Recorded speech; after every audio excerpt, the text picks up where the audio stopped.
গ্রামের শেষ প্রান্তে একটা পুরনো স্কুল ছিল। বহু বছর ধরেই সেখানে কেউ যায় না। সবাই বলতো রাত ৩টের সময় স্কুলের ঘণ্টা নিজে থেকেই বেজে ওঠে।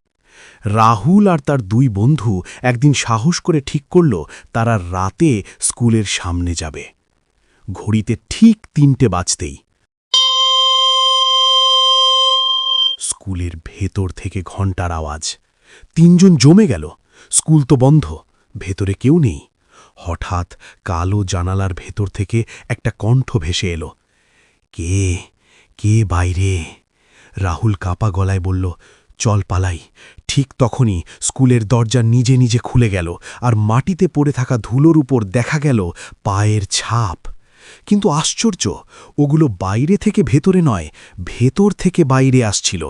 তারা দৌড়ে পালালো। পেছনে তাকিয়ে দেখে স্কুলের জানালায় ৩টে ছায়া দাঁড়িয়ে আছে, হাত নেড়ে বলছে, কাল আবার এসো।